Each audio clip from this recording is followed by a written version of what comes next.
Hey, I'm Daniel, And this is Adam.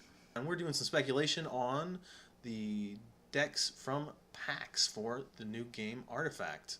Adam, what do you think is going to be the best deck of the group? Well, I'm liking the red green, honestly. Got big blockers, big creatures, big beaters, Uh, aggressive. the Armored Cleave is what they're calling it. That sounds great. I think it's going to be the strongest one. What do you think? I mean, probably it has to be, really. It's very aggressive. Smash towers, you get to cleave your enemies, clear the board, If ever I wanted to do anything, it's cleave my enemies. always. All right, so let's dive right in. Let's see what we got. We know straight off that the hero you're going to be seeing is Axe. Axe He's is amazing. well known in Dota to dive right into the middle of business and kill people. Um, he starts out with what? He's a 7 attack, 2 armor, and 11 health. So he's about the beefiest guy that we've run across thus far. Nobody we've seen has that much armor. 2 armor. That a regular creep can't hurt you. So his signature card is his Berserker's Call. Now, Berserker's Call allows you to fight your enemy neighbors. What we believe any enemies in front of them and diagonal to them placed on the board. It's 6 mana, but if he can wipe 2 or 3 people out with that, it'd be amazing. With that 2 armor, you run into 2 or 3 creeps even. If you can wipe out 3 creeps with 1 spell, that pretty much wins you the lane right off the bat. That's terrific. If you can get 1 extra armor on him, there's plenty of heroes that can't even hurt him at that point, at their base stats. Moving on from Axe, who we know is going to be in the Armored Cleave, we have a little bit of speculation on what other heroes will be available. The first one that comes to mind is going to be Bristleback, mainly because he also gains armor whenever he kills a hero. I think Bristleback will be terrifying. Can't really put heroes next to him because he's going to gobble them up and turn them into armored quills. Right off the bat, we have 2 lane dominators, Axe being a beefy armored guy, and Bristleback, just that fear of feeding a hero to him is going to prevent you from doing a lot in his lane. It could cause a lot of people to make mistakes. Absolutely. His signature card is going to be Vicious Nasal Goo. Sounds Gross. appetizing. He squirts his snot at people and it lowers their armor. Sort of makes sense, right? Oh yeah, that's what snot does to me. Lowers their armor by 2.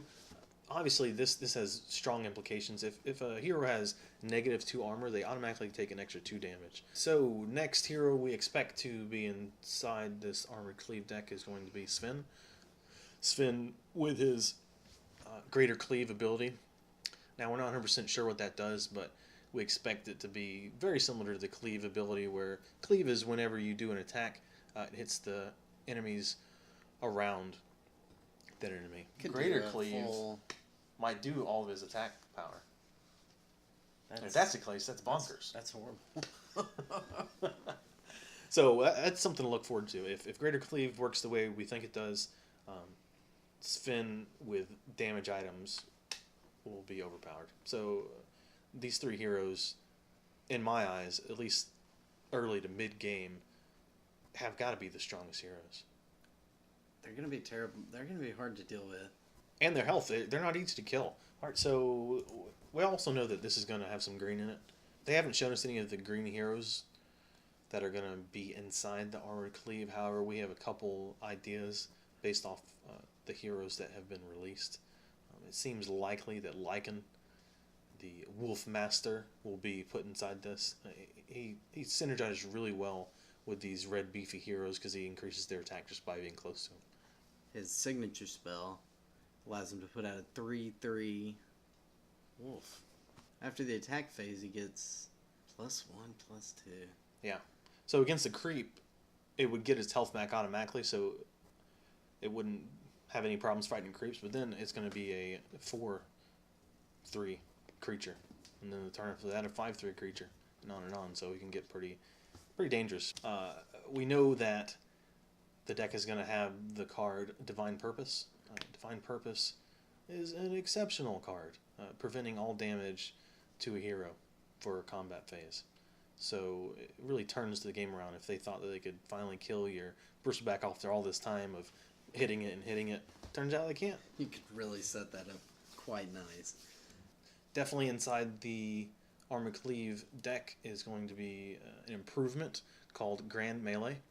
Improvements, if you guys don't know, are attached to your towers. Gives all heroes in the lane +2 cleave. It's going to make it easy to clear that lane. Oh, it's all heroes. It doesn't say all heroes in the lane. Only if you have a allied red hero in your lane, all heroes have +2 cleave. Alright, additionally, one of the items that are guaranteed to be in this Armored Cleave is called Blade of the Vigil, and gives equipped hero +2 attack and +2 cleave. Here we go with that same cleave idea.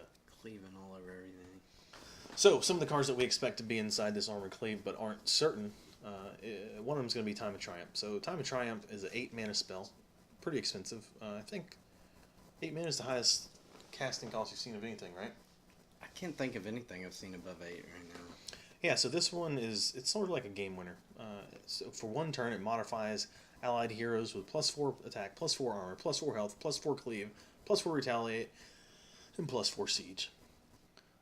So as far as what deck could beat this Armored Cleave, which one do you think has the highest chance? I believe if I had to pick, probably the blue-black. I think the black's removal will be hard to deal with, and blue has such powerful spells late game. Yeah, so it's a matter of controlling.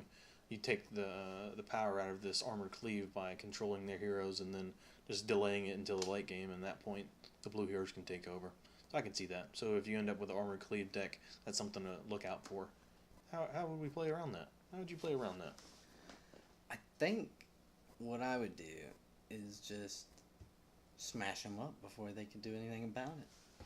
Well, I'm sure it'll change from game to game based off how people play, but the first thing that comes to my mind is if they're playing blue-black, then they don't have a lot of strength in lanes. So if you're able to spread out your power well enough to take over that game so early, they won't have that chance. Blue heroes, they can't put up much of a fight against Axe or Bristleback, honestly. Yeah, a little Crystal Maiden come in, and this big red guy with an axe spins on her. Oh man, I don't want to see that. And she cries. I do. Okay, so then the other color is going to be green-black. Green-black is considered the economy ramp deck. How well do you think that'll fare against this Armored Cleave? It seems like they'll have to build gold up a good bit, and if they can't kill your heroes, they're probably going to have a hard time with that. Yeah, so the way I feel about economy ramp versus Armored Cleave is I don't think that the Armored Cleave is going to give the ramp enough time to power up. I mean, you're going to have to spend your gold to keep your heroes in the game. You're going to have to spend your gold so that you can actually make gold. The only way you make gold in this game is if you kill creeps and if you kill heroes. And it's going to be really hard to do that against the Armored Cleave deck. So I think economy ramp versus Armored Cleave is going to have a real hard time. Yeah, I believe this deck will need some time to prepare, which I just don't think the Armored Cleave is going to give it to them. The other one that we're seeing is the control blue-red deck. No, I'm not really liking this control deck. Armored Cleave is going to fucking fuck these guys up. I don't see how they're going to deal with this. I just, especially, yeah, until people really develop deep strategies. Aggro, in most card games that I've played, aggro wins out until people get used to it and figure out ways around it.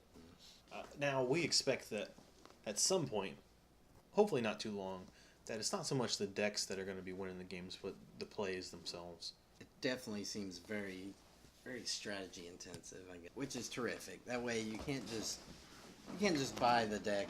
You're not just going to be able to like net deck something and just look up, hey, this is the deck people play, and then you're not necessarily going to do as good as they do. Yeah, absolutely not. There's a lot of depth, it seems like. Yeah, strategy seems to be the strongest tool you have. It's not necessarily your deck. Of course, we'll find out soon enough at PAX. Maybe we'll learn a little bit more. Just a little bit. Just a little, a couple games. So as far as green goes, What are we expecting the benefit of having green in this Armored Cleave deck? I feel like green has some good healing abilities. So if one of your huge red creatures or some of your big green creatures get damaged enough, you can just heal them right back up, make them start all over, busting through that armor again. Also, green seems to be pretty great about buffs, which is terrific in this case with your armor and your cleave. Absolutely, I think that armor make any type of buff just that much stronger. Armor does not go down unless you cast a spell to make it go down. It's there forever. So every time you hit them, you have to go through that. That's why it acts as so strong. No matter how many creeps you throw at them, it just doesn't do anything. So the combination of buffs and healing on these aggressive, strong red creatures with armor, I think it's gonna be super effective. Indeed. Indeed. Indubitably.